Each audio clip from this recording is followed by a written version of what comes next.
So, a few videos ago, I talked about King of the Hill series finale, releasing the video only a short time before the new season, not that it did very well. Hint hint.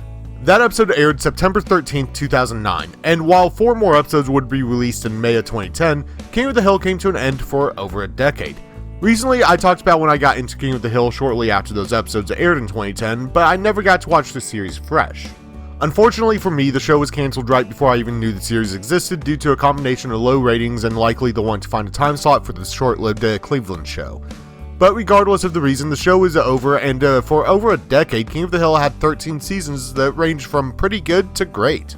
Now, while the show was over, the landscape of media would change drastically. Like, the literal second King of the Hill stopped making new episodes, Netflix's streaming service took off and pretty much killed cable television. For the record, I watched King of the Hill on Netflix on a Wii disc back when you had to find shows by what seasons they had on at the time. I think they only had seasons 10 to 13 too.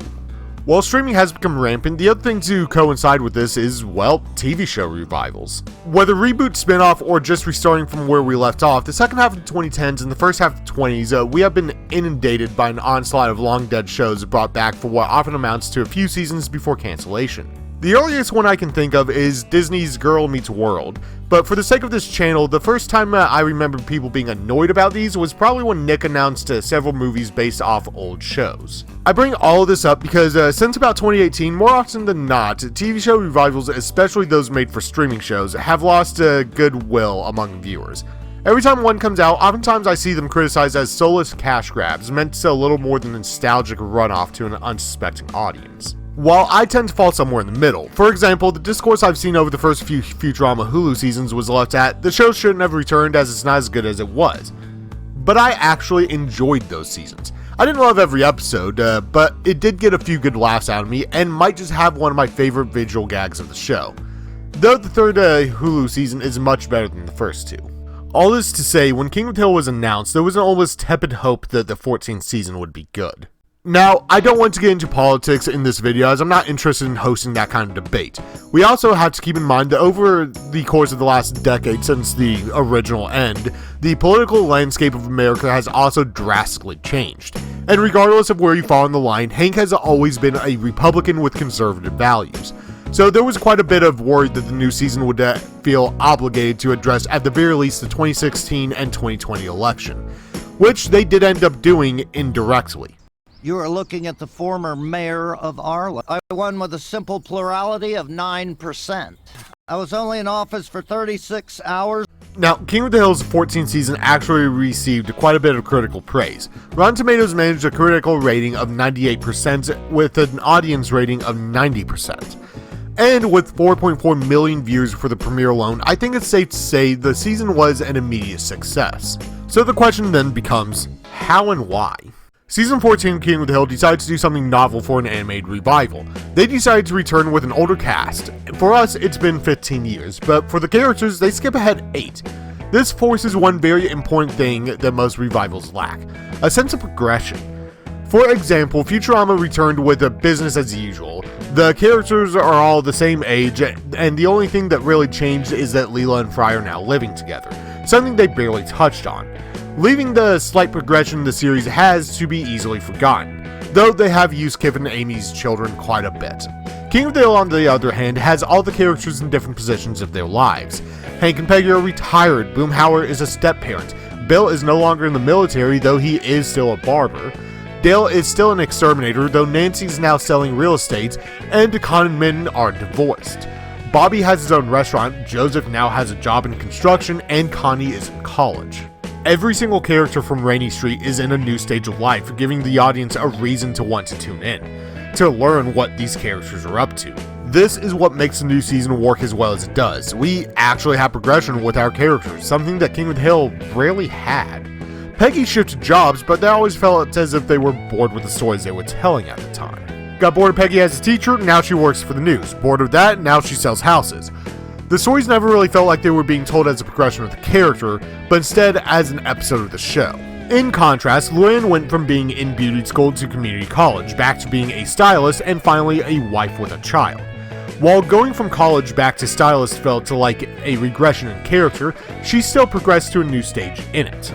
Most characters in the original run always stayed the same. Outside of the Hills, Nancy, Joseph, Connie, and John Redcorn are the only characters who really get a story arc up front. Nancy stops cheating on Dale, Joseph goes through puberty, Connie also goes through puberty but dates Bobby, and John Redcorn has quite a bit of character development after his fling with Nancy ends. Him getting land, having a band, and eventually getting a happy ending as he learns that he has a daughter who I suspect will never be mentioned again. On the other hand, Dale, Bill, and Boomhauer never really change. Bill does slowly move away from Lenore, but he stays depressed and single the entire series, with the only mention of things getting better when he dates Con's mother, which only lasts until the end of the season, one episode later. Have been going pretty well for me, with my girlfriend Leoma and... Con and Min do eventually get into their country club, but nothing really changes for the series after. And obviously, the original run had Hank perpetually the assistant manager of Strickland Propane. By the end of the original run, King of the Hill feels like they're spinning their wheels. The new season managed to feel very similar while also feeling uniquely different. So I'm going to be honest, I've rewritten segments of the script quite a bit more than normal for me, and have restarted the entire script already. The new season, while good, does have some problems. For one, voice acting. While most of the characters are fine, everyone seems to have a problem with Dale and Con. Now, sadly, Johnny Hardwick did pass away during the recording of the season, and he was recast by Toby Huss. Now, I don't actually have a problem with either performance. Yes, it's rough, especially when swapping between both voices, but I personally didn't have a problem with Dale beyond his voice sounding noticeably older than the rest of the cast, and that goes for both actors. Con, however, I don't think he sounds very good. Ronnie Chang does fine, he just sounds way too young. It takes me out of the episode every time he talks, and while he does give a good performance, he really does just sound too young, especially next to Min. For everyone else, I don't believe I've seen anyone have any issues with their voices. There was some trepidation about adult Bobby, but that was before the series dropped, and once out, I haven't really heard anything negative. Now, I also want to take a moment to say Ty LeClaire, I really hope I pronounced that correctly, did a fantastic job as Joseph. He's the best recast of the series, and very quickly became my favorite voice for Joseph. I legitimately think I laughed at this version of him more than I did for the pre- or post-puberty Joseph from the original run. And that's if you remove the amazing trash bag scene. Now, there are characters who, despite being characterized the same, do feel a bit different. Obviously, Hank is still the same hard-working character, but now that he's retired, he has to find new ways to occupy his time, much like he did back in Little Shop of Horrors, which was always a favorite episode of mine. For Hank, he's just gained a new set of stories, letting him explore new hobbies, and forcing the writers to look a little bit deeper into him. Though Hank does seem to be a little bit nicer than he used to be, no longer jumping to violence every time he gets annoyed or confronts someone who you want to see fall hard, like in the episode No Hank Left Behind. Peggy, on the other hand, is still the same narcissist that she always was, putting herself on a higher mantle than she belongs, and oddly enough, despite being written the same in that aspect, it feels like the writers pulled her character way back. I watched this entire season with my friend Neon, who has been in a few videos, and he is the #1 person who hates everything about Peggy Hill. He's told me on multiple occasions that Peggy's mere presence in an episode, even if she doesn't contribute to the plot in any way, actively makes the episodes worse. He likes Peggy in this season. Now, she wasn't his favorite character, far from it, but when you start with someone who can't stand her on sight, actually enjoying her, that says quite a bit about how she was handled. And from what I can tell online, this seems to be what most people are saying, at least in the circles I've been around. Now, I do believe that the reason why Peggy isn't as annoying as she used to be for people is simple. Hank and Bobby just don't go along with her anymore. Originally, Bobby went along with whatever Peggy would say because he was a kid. And Hank usually went along with whatever Peggy would say unless if it was something that could be dangerous, pushed him beyond his comfort level, or was something blatantly wrong that Hank was knowledgeable about. Now they're much more likely to roll their eyes, call her out, or just flat out ignore her. These little reactions go a long way to keep her from becoming too annoying because no one's taking Peggy seriously. That goes a long way to keep her likable. Bobby, however, is clearly the shining star of the season. Everyone talks about how they wish the series just followed Bobby, Joseph, and Connie, even if Connie is a very polarizing character. Bobby, following his cooking dreams, has utterly stolen the show since he melds some of the most important aspects of both his parents. Very clearly, he embodies Hank's work ethic. Bobby stands by doing things the right way, regardless of how difficult it makes his life. However, while Bobby does state that he melded food from his two biggest influences of his life, Bobby definitely pulled influence from Peggy, who was the primary cook in his home growing up. Now, Bobby is also still the same deep down when we see him try to be somewhat a celebrity chef late into the season. We also get to see him be a lot less naive throughout the show, though he is still somewhat naive as he does get taken advantage of when trying to buy a car. However, Bobby does confirm that he knows who Joseph's biological father is, while also keeping that fact a secret from Joseph and encouraging him to spend time with John Redcorn. As I'm writing this, I'm wondering if that might become a story later on. Joseph learns the truth and learns that Bobby knew, causing discord in their friendship. Either way, this more situationally intelligent Bobby is hilarious. I've gone back to Bobby Gets Grilled multiple times just to watch him interact with the German board because his response to racially pure gets me every time. Obviously, it'd be best if you were racially pure. Really? You're going there? Bobby is also emotionally intelligent.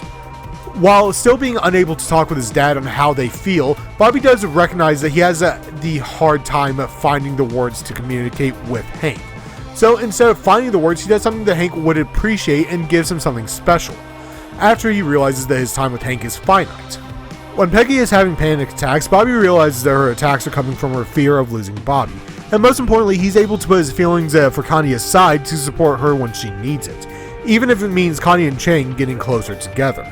So I put it off long enough. Connie is a character that no one seems to like because she and Chang are in a polyamorous relationship.